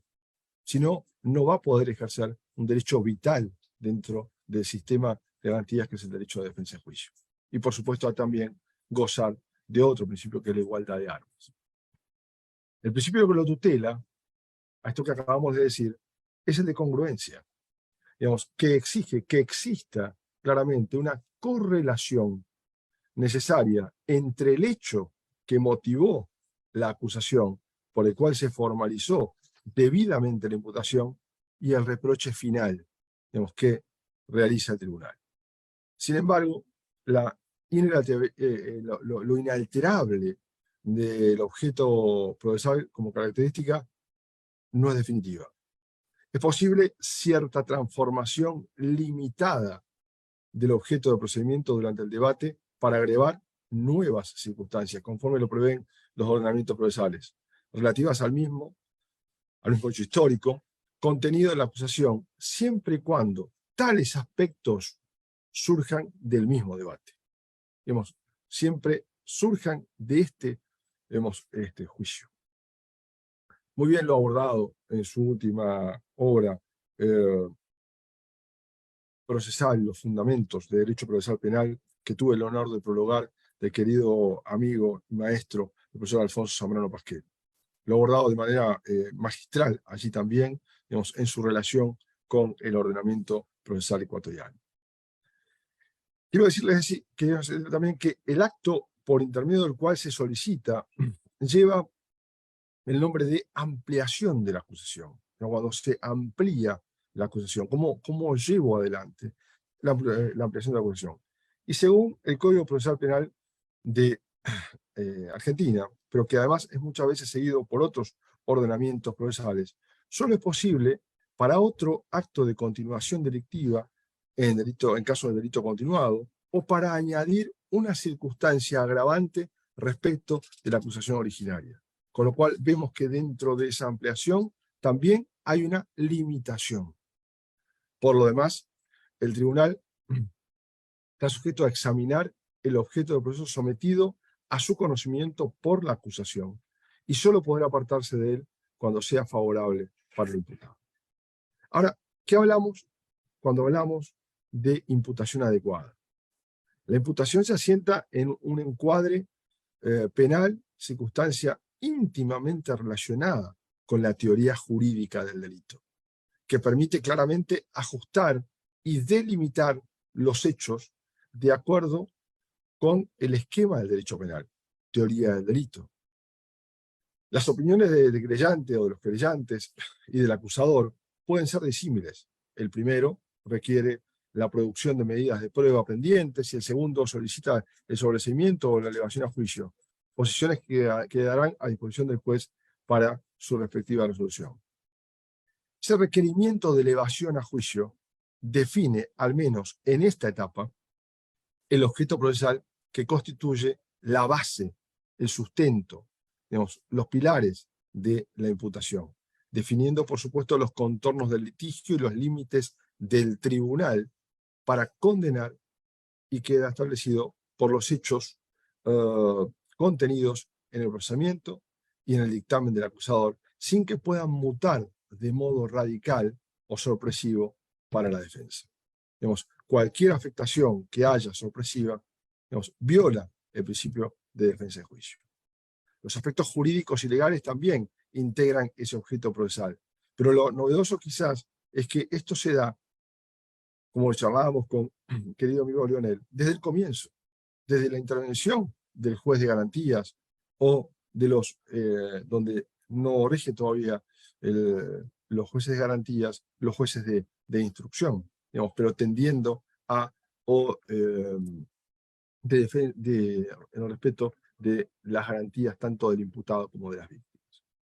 Ese hecho procesal es un suceso histórico, un evento fáctico, que en primer término debe ser probado en el proceso. O sea, la famosa facta probanda, digamos, y luego debe ser descrito de manera clara, precisa y circunstanciada por los acusadores, cumpliendo así con la condición de especificidad que requiere que la descripción, digamos, en el proceso, la intimación y la acusación sea tan específica y precisa que ningún otro hecho histórico pueda encajar en la misma narración. ¿Cuáles son las convenciones que informan el principio bajo análisis? Como bien lo expone también el querido amigo Alfonso Zambrano Pasquel, que tengo el honor hoy de compartir el panel, ¿dónde lo encontramos? ¿Cuáles son esas convenciones? En primer lugar, la Convención Americana de Derechos Humanos. La Convención tiene un amplio catálogo de derechos y garantías que protegen a las personas sometidas a la persecución, a la sanción penal. Así, por ejemplo, debemos destacar allí el artículo al cual no me extenderé, pero sí haré mención porque a ellos debemos remitirnos, que es el artículo 4, el 5, el 6, el 7, el 8, el 9, el 10, el 22 y el 25 de la Convención Americana de Derechos Humanos, entre otros. Y especialmente, en los últimos años, ha habido un amplio desarrollo jurisprudencial en los fallos de la Corte Interamericana, referido a garantías del derecho penal, procesal penal y de ejecución de la pena. Así, por ejemplo, la Corte se ha pronunciado sobre la pena de muerte, sobre las tensiones legales y arbitrarias, las salvaguardas procesales de toda persona detenida, sobre el plazo razonable, digamos, del encarcelamiento preventivo, sobre el control judicial, tal por caso, de la legalidad de toda detención, sobre el principio de legalidad sustantivo, sobre la inconveniencia de utilizar el derecho penal para reprimir actos de expresión, sobre las condiciones de detención, sobre la afectación de la integridad física, digamos, y otros temas, digamos, que ha abordado la Corte Interamericana. Debemos señalar aquí que hay un fallo, queridos amigos y amigas, un fallo señero en materia motivo de esta intervención que tengo el honor de realizar, de la Corte Interamericana, que es Fermín Ramírez versus Guatemala. Digamos, los hechos en ese caso se iniciaron el 10 de mayo de 1997. Voy a ser muy breve con la descripción. Cuando el señor Fermín Ramírez fue detenido por un grupo de vecinos de la aldea Las Morenas, quienes lo entregaron, en ese caso, a la Policía Nacional, y dichos vecinos alegaron que el señor Fermín Ramírez había violado y posteriormente asesinado a una niña. El 15 de mayo de ese mismo año, 1997, se ordenó la prisión preventiva de esta persona. Y el 6 de marzo de 1998 se emitió una sentencia condenatoria en perjuicio de esta misma persona, el señor Ramírez, el cual fue condenado, en ese caso, a una pena de lo más gravosa. Solicitó un indulto, el cual fue denegado, y esta persona permaneció más de 7 años privado de su libertad en condiciones carcelarias que claramente afectaron su salud. Ahora, si vamos a análisis de fondo, digamos, ¿cuáles son los principios que se han vulnerado? O sea, los derechos y garantías, a las garantías judiciales y la protección judicial en relación con la obligación de respetar esos derechos. En primer lugar, el principio de coherencia o correlación entre la acusación y la sentencia. La Convención no acoge un sistema procesal en particular, deja a los estados en libertad para determinar el que consideren preferible, siempre que respeten las garantías establecidas por la propia Convención en el derecho interno, en otros tratados internacionales aplicables, en las normas consuetudinarias y en las disposiciones operativas del derecho nacional. La descripción, digamos, a la cual se refiere, la descripción material de la conducta imputada, contiene los datos fácticos recogidos en la acusación que constituyen la referencia indispensable para el ejercicio de la defensa del imputado y la consecuente consideración del juzgador en la sentencia. La calificación jurídica, queridos amigos y amigas, de estos pueden ser modificados durante el proceso por el órgano acusador o por el juzgador, sin que ello atente claramente contra el derecho de defensa, cuando se mantengan sin variación los hechos mismos y se observen las garantías procesales previstas en la ley para llevar a cabo la nueva calificación. En el presente caso, la imposición de la pena de muerte por parte del Tribunal de Sentencia Penal, narcoactividad y delitos contra el se basó en la aplicación del artículo 132 del Código Penal de Guatemala, o sea, que tipifica y sanciona el asesinato. Durante el primer día de debate, el tribunal advirtió a las partes sobre la posibilidad de cambiar la calificación jurídica del delito, pero no especificó, digamos, a qué delito pudiera dirigirse el cambio, lo cual no es irrelevante, no resultaba irrelevante, en modo alguno para el ejercicio de la defensa y la decisión judicial sobre la sanción. Ahora bien, ¿qué observó la Corte? El presidente del tribunal en ese caso se limitó a advertir a las partes en el momento oportuno, dijo, y podía darse una calificación jurídica distinta a la contemplada. El presidente del tribunal también no ofreció al inculpado la oportunidad de rendir una nueva declaración, que era lo que implicaba la lógica. Vemos la lógica jurídica, la lógica procesal, en relación a los últimos hechos. Y a ese respecto la Corte observa que en la sentencia del 6 de marzo de 1928 el Tribunal de Sentencia no se limitó a cambiar la calificación jurídica de los hechos imputados, sino que modificó claramente la base fáctica de la imputación. Y en el presente caso, al haber desconocido las garantías del debido proceso en particular, el derecho de defensa, el Estado no solamente transgredió las reglas procesales de estricta y necesaria observancia en su puesto de imposición de pena de muerte, y en consecuencia la condena del señor Fermín Ramírez a la pena capital fue arbitraria por haber incumplido claramente las limitaciones infranqueables para la imposición de dicha pena en los países que aún la preservan. Por todo esto, la Corte estimó, o sea, que las faltas procesales que incurrieron las autoridades judiciales implican una violación a las mandas del artículo 8.2b y 8.2c de la Convención en relación al artículo 1.1 de la misma. Así, la actualización durante todo el proceso del conocimiento de la imputación que se le enrostra a una persona que se encuentra imputada adquiere su mayor importancia quizás en la etapa de debate, pero tiene que serla desde el comienzo. Sin perjuicio de ello, como bien lo expresa el querido profesor Alfonso Zambrano Pasquel, no obstante que en general expresa, siempre se hace referencia a la concordancia entre la pretensión y la sentencia. La congruencia es una exigencia lógica que está presente en todo el proceso, uniendo entre sí las distintas etapas que lo componen. O sea, que así de haber concordancia, de haber congruencia entre la pretensión y la oposición, también ha de haber congruencia entre los hechos afirmados por las partes como fundamento de sus respectivas posiciones y los elementos de prueba válidamente colectados e incorporados. Esto es otra parte importantísima, que es la validez o eficacia de los elementos que se incorporan. Y también debe haber congruencia entre la acción deducida y la sentencia, una congruencia interna en la sentencia misma. Finalmente debe existir concordancia entre la sentencia y la ejecución. El contralor desde el inicio del juez de garantías o el juez de instrucción, conforme fuera el procedimiento, en Argentina coexisten, y quiero hacer una breve referencia a esto, muy breve, coexisten el sistema acusatorio dado tal por caso en la provincia de Buenos Aires, en la provincia de Chubut, como lo expresé en el Código Procesal Penal Federal, vigente en la provincia de Salta, y el Código Procesal Penal de la Nación, que adopta un sistema mixto, o sea, pero que se debe adaptar a la manda constitucional, básicamente del artículo 120 de nuestra Carta Magna, que nos remite al sistema acusatorio como base. Así las cosas, entonces, el encuadre legal elegido por el fiscal esencial y único contradictor del imputado debe ser respetado por los jueces. Ello pues, ya es sabido que el estado actual de tránsito del sistema acusatorio, la judicatura se haya impedida de imponer una pena superior a la sugerida por el Ministerio Público Fiscal.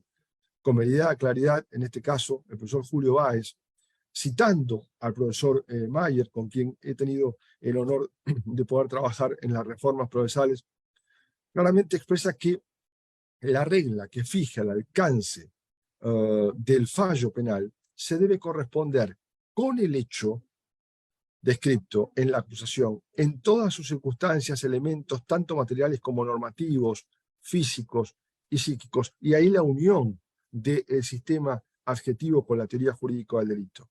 El objeto procesal no solo incorpora el acontecimiento histórico que en él se trata, sino también la pretensión jurídica. Por otra parte, la aplicación de la manda del Código de Procedimiento, o sea, debe quedar restringida ya en el juicio, debe quedar restringida a las excepcionales circunstancias en las que pudiera calificarse el hecho de manera más beneficiosa al imputado, y no a la inversa, toda vez que tal precepto resulta, digamos, de dudosa validez, o de prácticamente nula validez, o sea, y de peligrosa aplicación. O sea, y allí entonces se lleva razón parte de la doctrina en cuanto a, en rigor de verdad, el principio de iuria novit curia reconoce un límite infranqueable en la violación de la defensa en juicio, toda vez que aparece un contrasentido que variar la plataforma fáctica intimada al imputado constituya un acto irregular e insalvable que no lo sea el apartamiento de las consecuencias jurídicas que constituyeron el objeto del proceso, sin que éstas hayan sido refutadas acabadamente por el sujeto al que habrán de aplicarse esos elementos. En definitiva, siendo que corresponde al acusador como promotor de la acción y representante del Estado, en su caso, fijar y definir el hecho objeto del proceso y su pretensión punitiva a la que se adosa la calificación legal, perteneciente ya entonces a la subsunción jurídica de la tipicidad.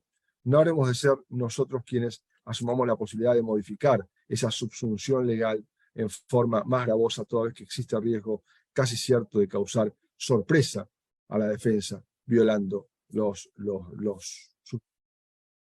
Así entonces, desde ya resulta claro como corolario del principio de iuria novit curia que permite el cambio de calificación jurídica, ya que se juzgan hechos y no calificaciones distintas a la expresada en la acusación, y que según la jurisprudencia de nuestra Corte Suprema no debe ser de manera alguna sorpresiva.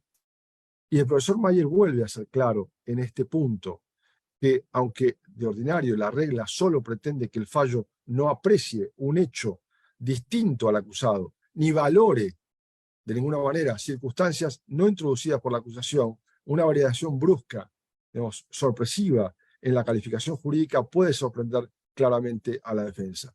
Y queda claro entonces que eso impacta en algunos de los aspectos de la teoría jurídica del delito, tal por caso el tipo penal, en su aspecto objetivo y subjetivo, la subsunción jurídica que debe realizarse en la sentencia, o bien en aspectos que hacen a la antijuridicidad y culpabilidad.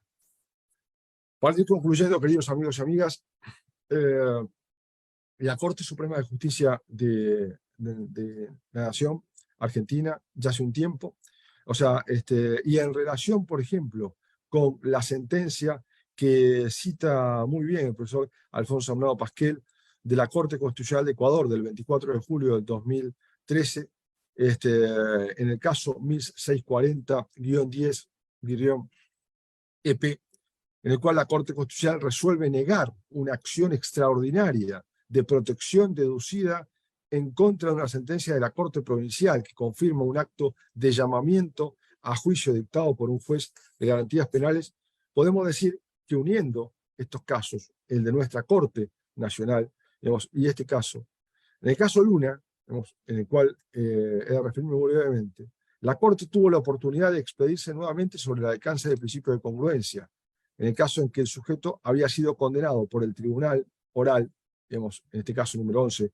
de la capital federal, como partícipe secundario del delito de robo agravado por tratarse de un vehículo dejado en la vía pública. Ahora bien, contra esa decisión, la defensa, para llevarlo a la faz práctica, interpuso un recurso de casación que fue resuelto por la Cámara Federal de Casación Penal, la que modificó la calificación legal del hecho y condenó al imputado como autor del delito de encubrimiento. Ello fue nuevamente, por supuesto, recurrido por la defensa, interponiendo el correspondiente recurso extraordinario federal, cuya denegatoria dio lugar a la queja abierta, al cual dejó abierta la expedita la posibilidad de que intervenga la Corte. La defensa tachó entonces en ese caso de arbitraria la decisión al considerar que la modificación del encuadre ya relacionado con la teoría jurídica del delito implicó una alteración del objeto procesal que en ningún momento fue objeto del debate. Se cambió allí, el objeto procesal, violando claramente el principio de congruencia del derecho de defensa. La Corte, por mayoría, remitiéndose a los fundamentos del procurador fiscal, en ese caso, desestimó la queja. Pero lo importante aquí ha sido la disidencia del profesor Zaffaroni, en cuanto a que la modificación de la subsunción típica efectuada por el Tribunal Inferior implicó una alteración de la imputación fáctica al haberse sustituido el tipo de robo que reprime el apoderamiento ilegítimo de una cosa ajena, con violencia sobre, con fuerza en las cosas, violencia física en las personas, por un supuesto de hecho diferente, como el de encubrimiento, el que implica un acto posterior a aquel, porque presupone un delito ejecutado por otro. Y entonces, toda vez que no hubo una acusación alternativa válidamente formulada, ni en el requerimiento fiscal de elevación a juicio, ni en la acusación al final del debate, se le atribuyó al imputado la conducta de recibir una cosa proveniente de un delito en el que no hubiese participado, sino que se le adjudicó haber participado en la sustracción de la cosa. Con lo cual, una cosa es participar del apoderamiento y otra cosa es recibirla con posterioridad. Claramente se alteró allí, y violentándose el derecho de defensa. Existiría consenso en la mayoría de la doctrina clásica en cuanto a que el principio de congruencia opera en el plano fáctico, pero impactando claramente en la teoría jurídica del delito, como lo vemos, así como en alguna de sus categorías. Lo cierto es que el punto es indicar el alcance de la imputación y cuál es el momento en que ella debe realizarse para el pleno y debido ejercicio del derecho de defensa. Para algunos autores, la correlación entre imputación y el fallo se dirige a noticiar al imputado de los hechos, y para otros implica también a noticiarlo no solo del hecho fáctico que se atribuye, sino también de la calificación legal aplicable. Y es por ello que en rigor la oportunidad procesal para determinar la acusación es el requerimiento de elevación a juicio, o en todo caso de surgir una modificación. El Código de Procedimiento, en el caso argentino, habla de la ampliación de la acusación. Pero, y esto ocurre durante la etapa de juicio, que es el principio que adquiere su máxima expresión. Ahora, esa máxima expresión no quiere decir que no tenga que estar antes de ello. Si nos vamos a los casos de las acusaciones alternativas discutidas en los nuevos ordenamientos procesales, con no pocas críticas, implica un cambio de la plataforma fáctica, porque como bien lo sostiene el profesor Zaffaroni en aquel fallo, en el fallo Luna, en su disidencia, no es lo mismo participar en el apoderamiento ilegítimo de la cosa ajena que hacerlo en la receptación de la cosa en un acto posterior a aquel y que presupone un delito ejecutado por otro. Así las cosas, entonces, la variación de esa calificación jurídica no puede traer aparejado en ningún caso una mutación o cambio del hecho por el cual se imputó y en su caso se acusó. Digamos, por ello vulneraría el principio de congruencia y con ello claramente el de defensa en juicio. De esta manera, la plataforma fáctica se ve alterada aun cuando en la indagatoria el juez de garantías, conforme el sistema de alternatividad de acusaciones, haya sido informado por ambas imputaciones de modo alternativo. Y entonces ahí nos vamos al exceso jurisdiccional, ya ahora sí para concluir. No resulta posible analizar el principio bajo congruencia sin su vinculación directa con el ejercicio jurisdiccional de los tribunales y la prohibición de los jueces de exceder el marco fáctico al que están sometidos.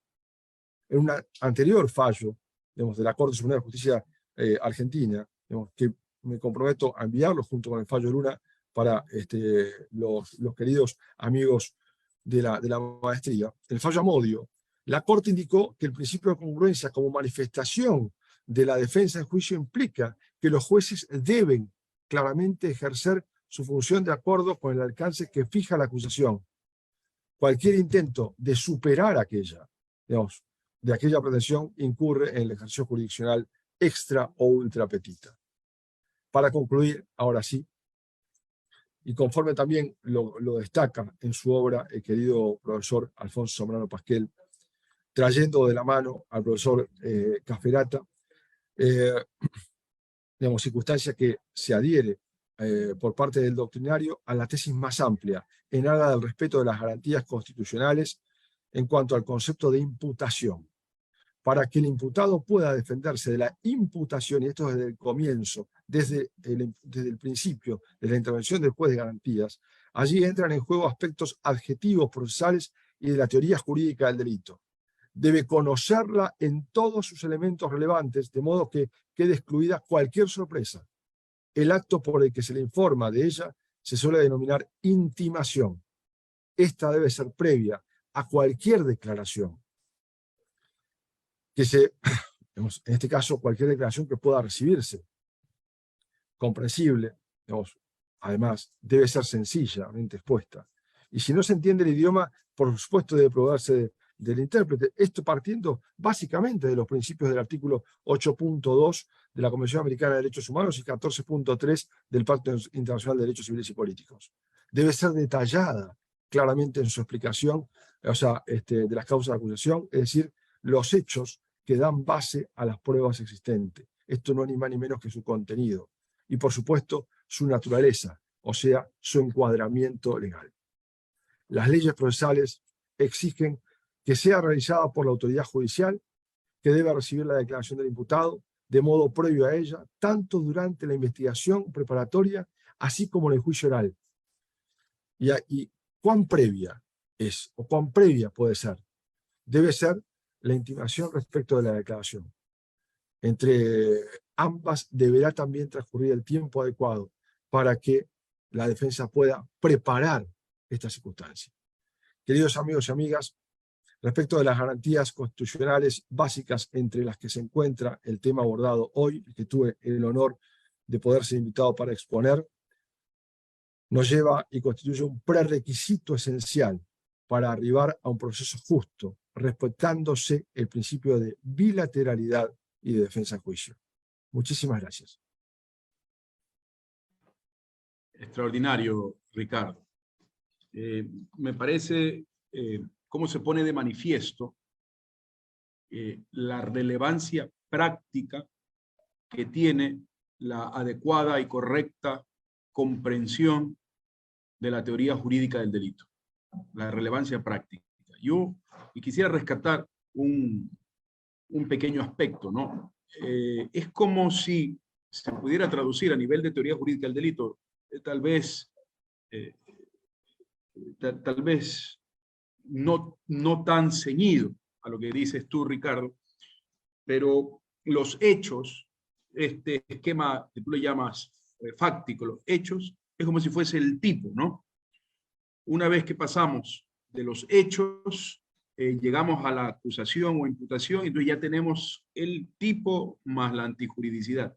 Y después, ya al momento que toca adoptar una decisión, tenemos el tipo más la antijuridicidad más la culpabilidad. Y cada uno de los elementos previos limitan al posterior, de tal manera que esto que la doctrina llama principio de congruencia no sería más que un reflejo procesal o la cara o el sello, dependiendo a quién denominemos cara y a quién sello, sería el sello de la correcta imputación, del principio de legalidad. Principio de legalidad, correcta imputación, principio de congruencia.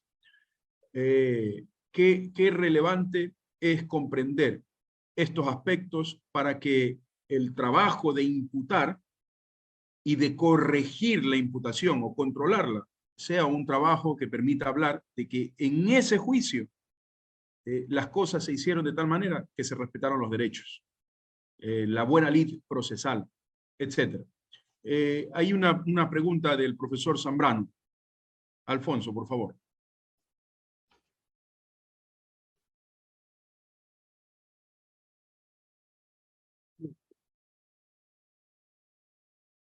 A ver, tengo una inquietud que está incluso motivada por la experiencia que tenemos en el ejercicio de nuestra actividad.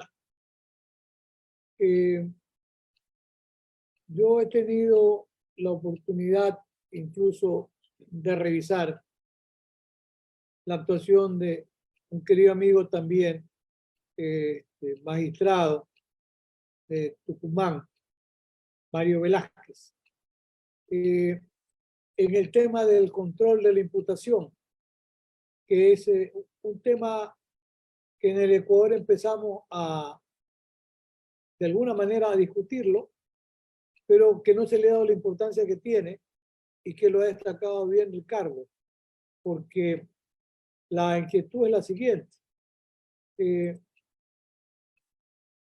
Totalmente de acuerdo que la Fiscalía no puede ejercer de manera arbitraria la intimación de cargo. Pero la inquietud que queda es la siguiente. ¿Cuál es el correctivo y cuál es el rol del juez? Porque totalmente de acuerdo. Cuando la Fiscalía intima cargo, ¿cómo se ejercita adecuadamente el derecho de defensa si no sé de qué cargo va a defenderse mi patrocinado? Por eso está bien incluso lo que dice Leonel Calderón. El relato del encuadramiento de la conducta que se imputa, que en materia de la intimación de cargo, que debe el juez ejercer el control. Y nosotros tenemos ese problema en la realidad ecuatoriana, de que el fiscal dice, por ejemplo, dispongo que se investigue por el delito de prevaricato. O luego dice, también ha habido concusión. y un tercer día dice, no, no ha habido concusión, lo que ha habido es cohecho. Entonces, en la práctica, en el ejercicio del derecho, que es una garantía de defensa inviolable por el pacto y la Constitución, se le dice al fiscal, porque hay dos momentos.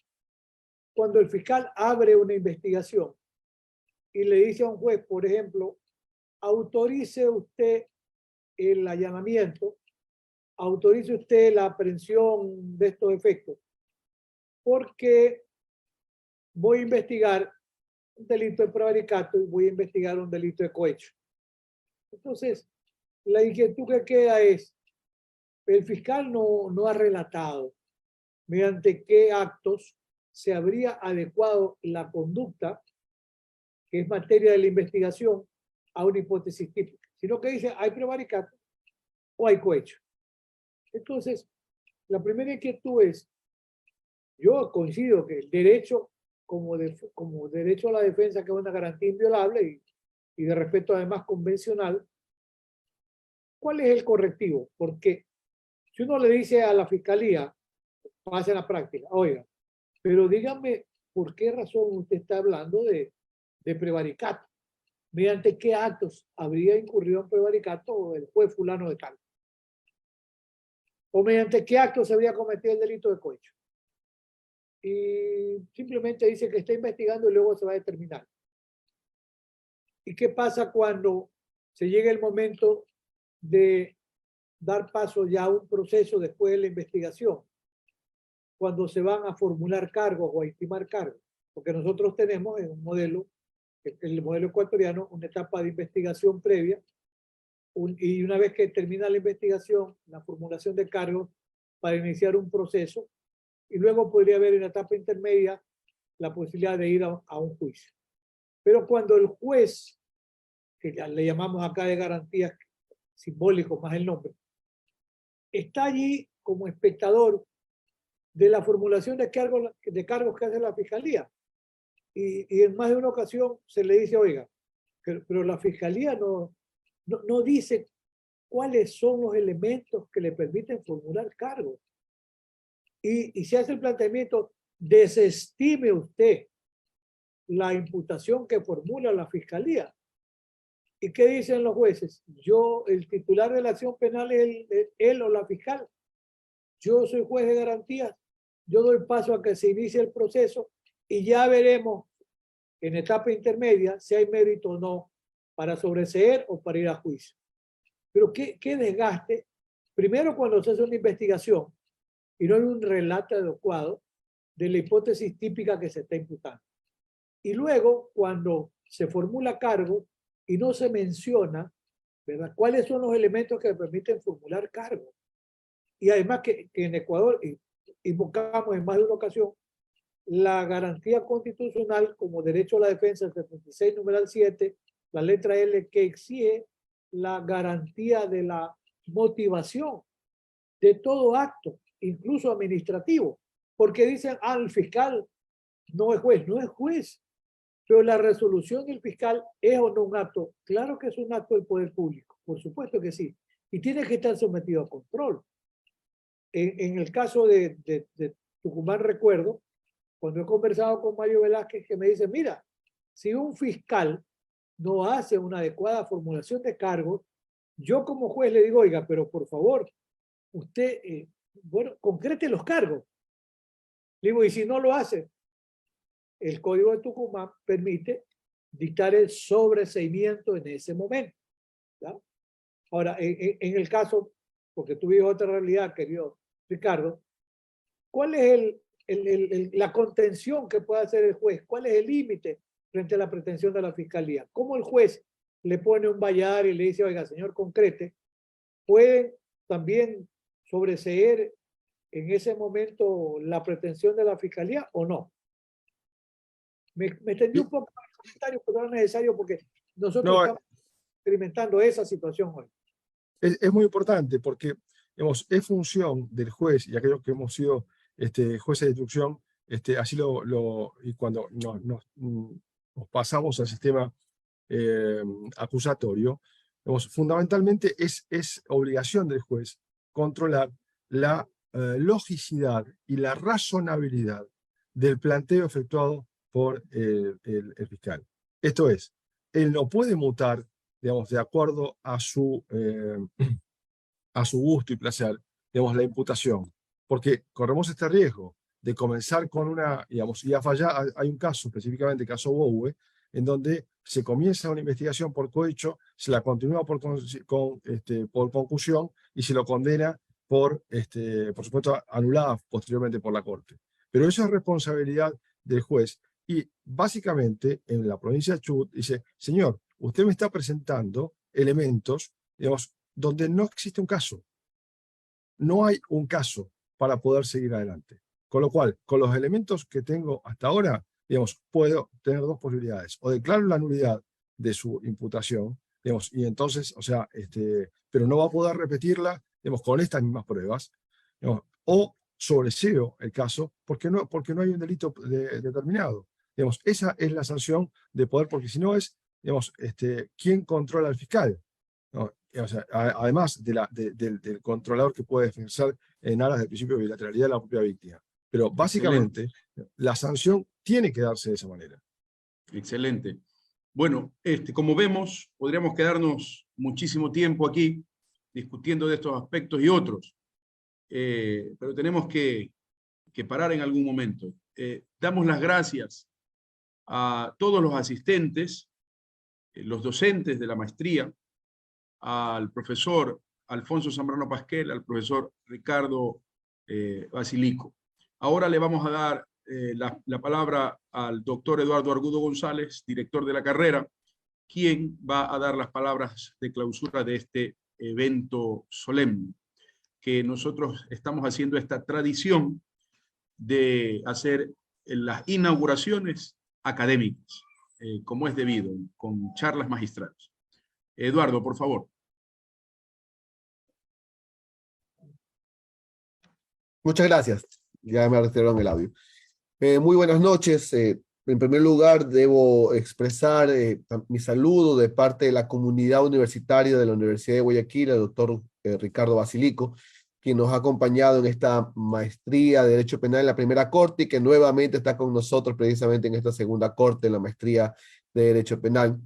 Asimismo, no creo que hay que darle la bienvenida porque está en su casa el doctor Alfonso Zambrano Pasquel, pero siempre es un gusto poder contar con usted, querido maestro, y en realidad por ahí se lo propuse en algún momento en sus redes sociales. Estoy seguro que usted tiene mucho más seguidores y tweets que yo sobre el debate que debe haber sobre el control judicial a la atribución de imputación de parte de la Fiscalía y qué es el alcance precisamente de esta imputación judicial. Finalmente, expresar mi agradecimiento al doctor Leonel Calderón Tello, que responsable precisamente de la maestría de Derecho Penal, además también responsable de otros programas académicos de cuarto nivel de nuestra Facultad de Jurisprudencia, en particular nuestra carrera de Derecho, y también mi más cordial y fraterno saludo para los profesores Andrés Villegas Pico y el doctor Enrique Mármol Palacios, que también se encuentran, veo, conectados precisamente en esta sesión de Zoom como inauguración académica de la maestría en Derecho Penal. Por lo demás, a nuestros queridos colegas que se encuentran conectados, expresarles que el día de mañana nos veremos en las clases virtuales y que podemos precisamente profundizar en estos debates y lograr construir en estos momentos un espacio de vocería del derecho penal. Hoy que la delincuencia organizada, que la corrupción y la delincuencia, también podemos llamarle judicial, ha sobrepasado precisamente los límites del debate jurídico, es importante que nuestros abogados y abogadas puedan ser un mecanismo de vocería académica frente a lo que está ocurriendo y dar explicaciones adecuadas a la sociedad sobre cuáles son las consecuencias de las decisiones judiciales o de los aspectos que se han venido presentando precisamente en el fenómeno social. Estimados maestros, nuevamente nuestro agradecimiento a nombre del decano de la facultad, el abogado Leonel Fuentes, a nombre del subdecano, el doctor Manuel Santos, y asimismo en nombre del doctor Francisco Morán Peña, rector de la Universidad de Guayaquil. empezamos el programa de maestría, del cual también formo parte como docente, y los éxitos correspondientes. Muy buenas noches y disfruten, por favor, el programa académico el día de mañana. Saludos cordiales a Gracias. todos. Buenas noches. Muy buenas noches, muchas gracias. Hasta luego. Hasta luego. Muchas gracias. Bueno.